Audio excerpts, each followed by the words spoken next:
यदि कोई अम्मा जी बीमार पड़ जाए, दो बहुएं उसकी हों और दो बहुएं घर में हों, और जब बीमार पड़ती है तो अम्मा जी अपेक्षा रखती है कि एक बहू आकर मुझे एक गिलास पानी देगी, टैबलेट देगी, दवाई देगी, एक बहू मेरे सिर दबाएगी। ध्यान रखना, आप सोचते हैं कि बहू सेवा करेगी और बहू ने सेवा नहीं की तो क्या पैदा होगा? क्रोध पैदा होगा। अच्छा, खा रही हैं, रह रही हैं आराम से, थोड़ी सी सेवा नहीं करती, मैं बीमार पड़ी हूं, आके नहीं देख सकती हो।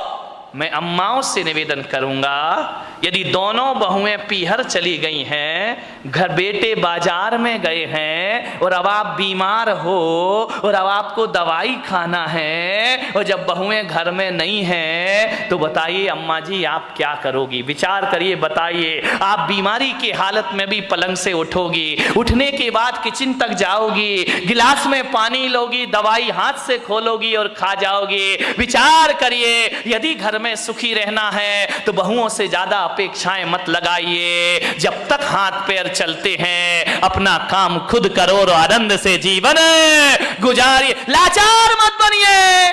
ध्यान रखिए, बहू यदि पानी और दवाई नहीं ला रही है तो ये मत सोचना मेरी बहू खराब है, सोचने की तो बात है, बस इतना सोच लेना मेरी बहू पीहर गई है और मैं यहां पर अकेली हूं। अपना काम खुद करो। ध्यान रखिए, भगवान के मंदिर में जाओ तो ये मत कहना कि मेरे बच्चे और बहू बुढ़ापे में मेरी सेवा करें।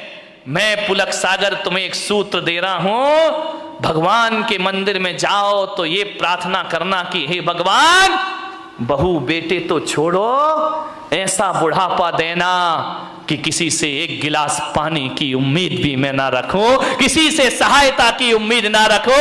इतनी ताकत देना भगवान कि अपना काम में मरते दम तक अपने हाथों से